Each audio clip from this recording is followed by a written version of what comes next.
everyone from wherever you are in the world. My name is Vicky Sins and I'm from the World Benchmarking Alliance, where I lead our climate work. We're here to talk about assessing companies' transition plans and the harmonizations efforts that have been ongoing in the recent past. So, over the recent days here at COP on the ground, we have heard a lot about how we move from commitment to implementation. And with the shift from setting norms around GHG emission reduction targets to the urgent needs from implementing strategies on how actually to achieve them, we see that in the last years, transition plans have become a norm to really drive action on the private sector. These transition plans are considered to be vital for managing climate-related risks, but also to strengthen what we want to refer to as driving accountability on what the role of the private sector is in actually to achieve these 1.5 degrees goals. Transition plans have even become mandatory in certain parts of the world, where we see in Europe that doesn't only require companies to just disclose on their targets and their emissions, but also how are you going to implement them through a due diligence process. We also see that there's been huge effort made by standard setters, different coalitions, initiatives, and also regulators to really define what transition planning content means in the disclosure frameworks, but also on guidance on standard settings and looking for how are they interoperable across the different disclosure exercises. We believe that a well-defined transition plan can actually truly serve as a roadmap for companies, not only to manage and monitor, but also to truly accelerate the shift towards how to navigate into a net zero future. These should also look at how to include just transition and nature-related principles. By also strengthening collaboration with different countries, companies can support and elevate actually the implementation of the so-called national climate commitments, as well as the long-term low-emission development strategies, or the LT-LEDs. To make these plans consequential, standardized approaches are needed to truly assess the credibility of these plans and their effectiveness. To address this, the so-called Assessing Transition Plan Collective, the ATP-Col, was an ad hoc working group that came together that was co-chaired by the World Benchmarking Alliance, as well as the Columbia Center on Sustainable Investment, the CCSI. This was created in 2023 and worked out through 2024. And in the end, at the end of September, the ATP Collective Guidance was published, and this was a framework on truly showing what does harmonization across assessing transition plans look like. It offers a comprehensive guidance to assessors that are in the space of assessing transition plans of corporates. This framework looks at how do we harmonize approaches for evaluating the corporate transition plans, and it lays out a groundwork for ambitious future standards and practices that will define the credibility and the impact of corporate climate plans. So I will go a little bit into saying what it actually means and how transition plans could be established as a new norm. And then I will also look at on the right, I have Mr. Giulio Berruti. He's the climate director at BSR. He will provide some additional perspectives on the connection of these transition plans with also just transition and nature. And then I'm very pleased that we have Johan Falk. He's the CEO and co-founder of Exponential Roadmap, and he will also look at the reinforcement of the importance of transition plans and why are they needed for transformative change. So at the end, we will also have some time for questions. So if you have any questions, please feel free to save them to the end. So as we've seen also here on the ground and in the recent year, there have been guidance from the UN Secretary General with the high-level expert group on integrity matters, but also the Race to Zero, the GFANs, the TCFD, etc., on really seeing how do we push companies to develop and implement the reporting on transition plans.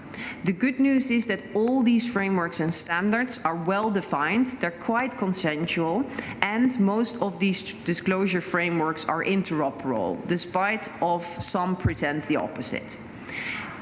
As I said, the transition plan of a corporate should not just be seen as a reporting exercise, because it's really a true tool to steer your companies towards a net zero world. So And Johan will also go into more details of what that actually could mean. But we all know that the window of actually achieving a 1.5 degrees is closing. But we want to, of course, see that the transition plan is aligning with this 1.5 degree goal. And then also that they should include a sectoral and regional approach and really look at the implementation efforts on the ground. Beyond the companies themselves, these transition plans can also suit different purposes. They can inform market regulators, central banks, shareholders of these companies, but also it can really inform the right policy levers that are needed in order to move to implementation of the transition plans, but it can also inform the investment plans that are needed in order to truly accelerate on technology development and the implementation of these transition plans. So also, this transition plan can be seen as a tool to reinforce the dialogue between the so-called national determined contributions or the national ambition of a country, and then how the company's transition challenges are done to foster actually the transition of the country, what policies are needed to support the execution and implementation of the NDCs, and what technology needs to be further invested in. The last few days talks about the whole of economy approach, so that also refers to a whole of society approach, to truly look into what skills need to be developed, what does the future workforce look like for our country, and really translate into and what's then the role of the private sector in order to help implementing these plans. So if we want the credible transition plans to be delivered and avoid confusion or sometimes even arbitration between stakeholders, there was a need to truly harmonize these assessment practices in the way that also disclosure practices have been harmonized in the recent years. So during this 1 year, the WBA and CCSI, so the Columbia Center for Sustainable Investment, they've convened this international working group, which was called the ATP-Col. It brought together 90 individual experts and more than 40 organizations, including the organizations PSR and Exponential Roadmap, and really developed this guidance as a first international effort to propose a harmonization of assessment practices. It shows how you move from this disclosure exercise and truly proposes an assessment process along 4 steps. I encourage you all to go to the website, and it's all publicly available, and it's all available for everyone to use. But in short, a credible transition plan should be aligned with international decarbonization goals, i.e. the goals of the Paris Agreement. It needs to be consistent with sectoral and local transition plans, so the context in which a company is operating, but then also it needs to be feasible to be implemented in terms of the timeline and also the technology that is available. So, as I already briefly introduced, I'm here together with our good friend and relation, Giulio Berruti. He's the Director of Climate within BSR, and he will now elaborate a little bit further on what we've already covered so far. So, Giulio, the floor is yours. Thank you. Thanks so much, Vicky, and it's a pleasure being with you all today. Just quickly, for those of you who don't know BSR, we are a non-profit business network and consultancy working with business to create a just and sustainable world. We've been working on climate transition plan for quite some time, and I cannot agree more, Vicky, with the words and the framing that you put forward in there. The first point in terms of maybe reinforcing the messages is there's a lot of work that's been going on from companies in the past 2 years in moving from targets to disclosing climate transition plans. But as Vicky said, we know that disclosure is one part of the picture. Climate transition plan need to be the guiding strategy for getting companies to where they need to be, and to support the efforts that countries are putting forward with their NDCs. So that use of CTPs as a strategy tool, I cannot reinforce it more. One area that I wanted to elaborate a bit more on before getting into the just transition point is on the business transformation angle. So business model transformation is, in our view, a key part of what a climate transition plan should be about. When you take the guidance that exists out there, it's very clear that business model and the products and services portfolio that companies put forward are a critical component of the implementation strategy and the foundation of the CTP. And we feel that sometimes this point is overlooked because we have a tendency of taking sometimes incremental steps, but what we really need to look at is the wider picture, where we need to be in the future, and then backcasting from there and getting to the changes in potential changes depending on the sector, on what we need to do as a company itself. The other point that I really wanted to stress is on just transition. As Vicky said, we feel strongly at BSR that climate transition plan not only should be linked to the business strategy itself, but they should be the vehicle through which companies embed just transition and nature-related considerations into how they approach their sustainability journey. And this is because climate, nature, and people are deeply interconnected, of course, and this connection must be respected. It is very clear that even us in the climate community, we have been working on climate mostly, but it's important that at this stage we really get the climate, human rights, and nature agenda together, and that we do so. We believe that climate transition plan could be a vehicle to do that. It does not substitute the overall human rights strategy of the company or the nature strategy of the company, but highlighting the interconnection of your climate journey with the people element and the nature element is a critical component, and it would be a miss of an opportunity not to do so for companies. This is because workers and communities are vulnerable to ongoing climate change impacts and can also be vulnerable to activities that we undertake in the transition. So as an example, to make it concrete, we all know that we need to move to more circular business models, but we also know that moving to circularity might have some job and just transition implication, and we need to consider that, and what do we do systemically to achieve and to address those. One pragmatic way to look at that nexus is to start by thinking through mapping what the implications between climate, social, and nature are in building a climate transition plan as a company, and thinking about what set of metrics beyond climate mitigation we can leverage in how we put forward our strategy, and that can touch on climate justice, just transition, and nature element.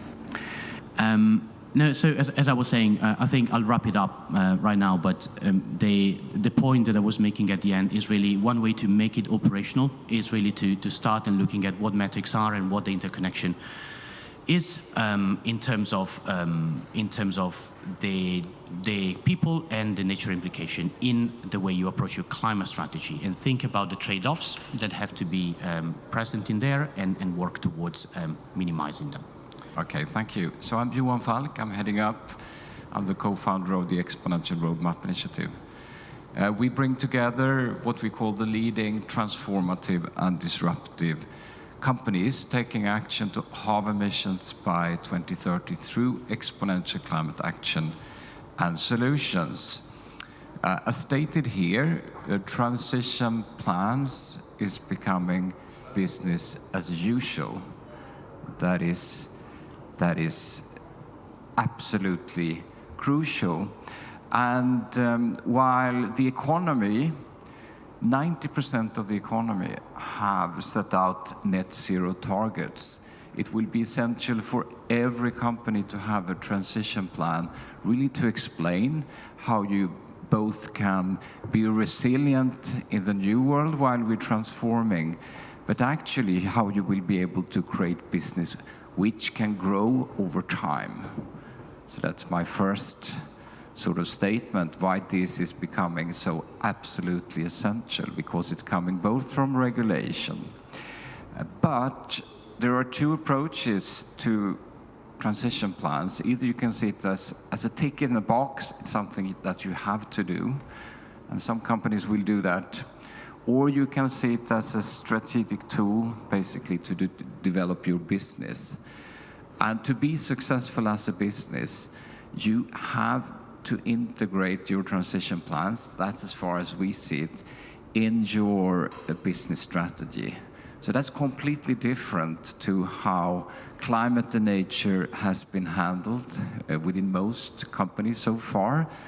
I would say as a side function, as a CSR function. Now it will be integrated in everything. The CFO have to drive the transition plans. It will be integrated in business development, strategy development, product development, procurement. So that will be a revolution as far as we see it. Now, when we look at transition plans, what we expect from companies, basically, apart from what we talked about, is, of course, that companies have targets to cut emissions in line with science, which is about halving emissions at least every decade. Not only their own emissions, but also the value chain emissions, which is, of course, a tremendous challenge. You're talking about your suppliers, you're talking about your customers downstream. So it's not sufficient just to look as a company how you achieve net zero. You can't do that on your own. You have to do it together with your suppliers and customers. So either you win or fail together. The leading companies realize that as we speak. And I would say that with our companies, we represent a little bit more than 1% of the economy. All are implementing transition plans and are doing that particular work. But apart from the down curves, when we talk about cutting emissions, it's also about transforming your complete portfolio and potentially your business model, as we talked about, to be able to actually scale up what we call climate solutions, the up curves as well. Because this is basically the only way for companies to be able to prove that they can grow over time, which is, of course, the key motivator for companies. And apart from that, what we call contributing to climate action in society, the fourth pillar, actually influencing policies which could enable the transformation. And now to wrap up, I would like to state that companies are really going in the front line in terms of transition plans. The key will now be to link that to national, subnational, and city transition plans. We have a lot of focus on NDCs, the target setting. That's absolutely essential. But the key point will be that countries, nations, and cities will also have transition plans or action plans, which will be broken down to the different key sectors and areas such as energy, transportation, mobility, regenerative agriculture. And the winning plans, as far as we see it, will focus on how you actually develop these solutions and how you scale up these solutions and connect it with the company's transition plans. So we really foresee that it will be a positive competitive race between both companies' value chains as well as nations of actually accelerating and scaling up the next generation solutions which are aligned with the net zero vision. Thank you. Are there any questions in the audience at this moment in time? No questions?